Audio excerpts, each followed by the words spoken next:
Well, welcome to the 7 Under Club. According to a new poll, 82% of Americans rank inflation as their #1 concern. That means both parties are focusing on dollars and cents in the push towards the midterm elections. The economy continues to slide with 8 consecutive quarters of declining real income for Americans. That equates to nearly a $5,000 pay cut for families. Matt Gulka explains what's on voters' minds. New polling suggests the economy could dominate the midterm elections. And with 5 weeks to go before Election Day, both parties are trying to hammer home their messaging, and they're trying to sway voters. The Biden administration had both Treasury Secretary Janet Yellen and Vice President Kamala Harris at the Freedmen's Bank Forum. They were promoting equity when it comes to economic opportunity for Americans. We know that we need to do all we can to build a fairer economy. And that's why we have put racial equity at the forefront of our agenda at Treasury. America is a nation driven by the ambition and aspiration of her people. And so let us continue to fight to make sure all people have a chance to realize their dreams and to determine their own future. And it's their future that Americans seem to be worrying about the most heading into the midterms. A new Monmouth poll shows 82% of Americans ranking inflation as extremely or a very important issue. Issues like crime, jobs, and immigration follow, and abortion comes in 7th with 56% seeing that issue as extremely or very important. Republicans and Democrats are trying to frame economic and social issues in their messages to voters. In Wisconsin, which could be a swing state for Senate control, the talk is dollars and cents. Wisconsinites and Americans in general are fed up with inflation and the economy. Inflation is the greatest concern for here. Are there any October surprises in store for the economy so Americans can get some relief? Some analysts say it's not likely in the near future. The economic situation continues to deteriorate. We've had 8 consecutive quarters of real incomes declining for families in this country, and that amounts to nearly a $5,000 pay cut for families. A separate August report from Lending Club points out 60% of Americans are living paycheck to paycheck, especially with inflation. People are even more squeezed thanks to higher prices for things like groceries and housing. It's up about 5% from this time last year as inflation has hit a 40-year high. A Bank of America survey found that more than 70% of the workforce feels their pay isn't keeping up with prices. There have been reports Yellen might step down as a potential response from the Biden administration to economic woes. She denies that report. You might leave as Treasury Secretary at some point in the near future.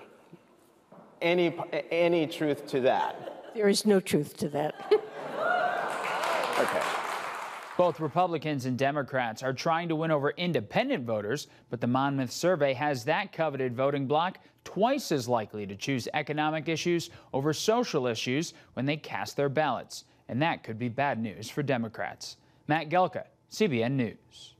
Well, unfortunately, I don't see any good news for the economy over the next few months, if not well into next year. At what point do we all recognize it is inflation as the #1 problem? Well, I think 82% of Americans aren't wrong.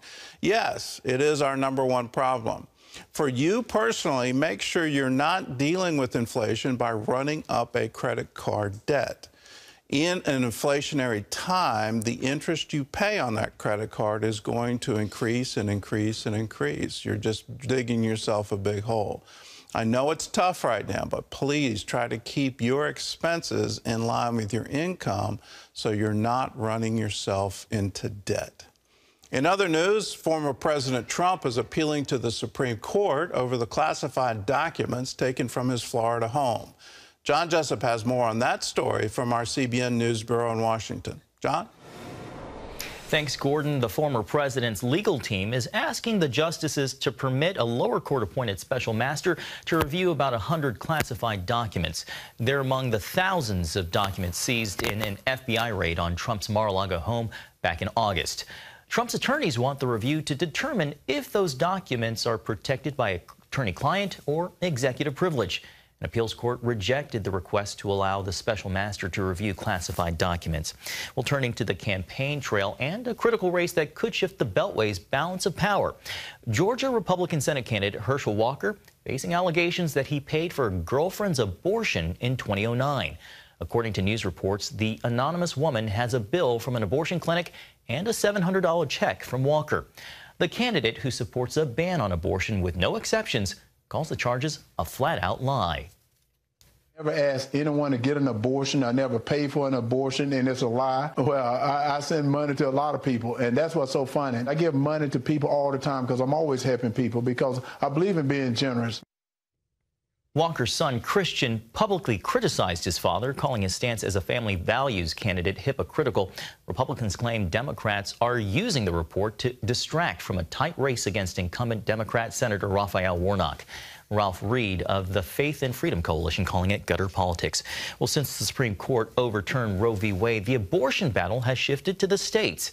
Now a national prayer leader says it's time to focus prayer on the states as well. CBN's Wendy Griffith reports. For 2 decades, Lou Engle led a major prayer movement at the Supreme Court, calling for the end of abortion in America. In June, those prayers were answered. We wept for days, we had believed very strongly that God would shift the Supreme Court. So when we heard it, it's like I've heard great leaders say, it's the greatest miracle we've ever seen. We have just seen a parting of the Red Sea. And Engle adds the abortion battle is not over, as focus has now moved to the states. Right now, I live in Colorado. It's the first state that legalized abortion in 1967. Our governor just passed and signed a bill legalizing the killing of babies up to the moment of birth, with no restrictions. So we now are gathering a company of people. We're actually trying to gather all of Colorado, and we want to call all 50 states, representatives from 50 states, to a great communion gathering at the World Arena in Colorado Springs on October 8th. The event will be held at the base of Pikes Peak, highlighting the power of the blood through taking communion. We want to invite people to come 7 hours to seek God, to pray for the states, that God would now raise up this prayer. Jesus, I plead your blood over my sins and the sins of my state. God, end abortion and send revival to Colorado. We're calling it the Great Communion Revival. Lou, talk a little bit about the importance of taking communion. What is it about communion that the Lord is highlighting right now? Wherever I go, it's amazing. People are taking communion every day. It is the way we touch his body and his blood. I'm not calling it literal body and blood, but there is an impartation of his life, that we are getting reports of healing taking place in taking communion. Mental challenges, being healed.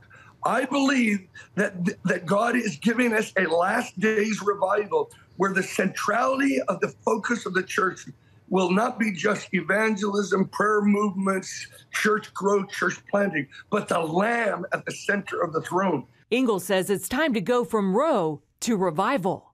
That's why we're doing it under the shadow of Pikes Peak, America's mountain. We're believing something of a veil will be ripped, just when like Jesus, when he said, Father, forgive them, and shed his blood.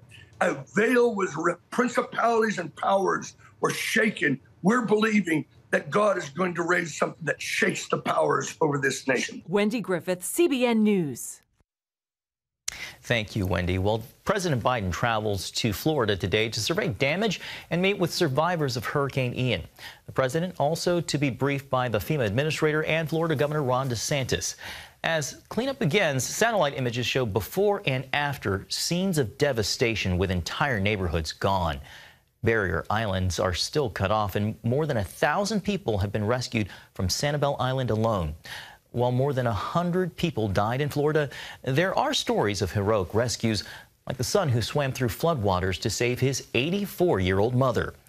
Shelters are now filling up, like this Fort Myers arena that's at 100% capacity. People are also standing in long lines to get necessities like food and water. Well, CBN's Operation Blessing is serving hard-hit communities, delivering relief aid through partner churches and ministries. So far, Operation Blessing has delivered more than 284,000 pounds of relief. That includes bottled water, emergency meals, and Home Depot buckets full of cleaning supplies. The Operation Blessing team also has dispatched work trailers and cleanup equipment from its Ocala warehouse to a church in Port Charlotte on the Gulf Coast. Calvary Assembly of God Pastor Daniel Kalinda said his church will serve as a staging ground to help rebuild the community. Operation Blessing has all the expertise and all the resources. We have all the need, but no way to meet that need. So this partnership now is really causing a dynamic to take place in this whole thing, which I think is going to really impact the community in a positive way. And Gordon, as you well know, what makes Operation Blessing so effective is its partnership with local churches and ministries, but also critical are the volunteers. And also critical are the donations. If you want to be a part of it, give to the Operation Blessing Disaster Relief Fund. It's real simple. You can write to us at CBN Center, Virginia Beach, Virginia, 23463. Just put Disaster Relief Fund on the memo line of a check. You can call us and rush your gift, 1-800-700-7000. You can go to cbn.com. There's a place where you can designate your gift to disaster relief. You can text us, OBDR, text those letters to 71777, and a donation page will show up. We're also looking for volunteers, so if you want to volunteer your services, just go to ob.org.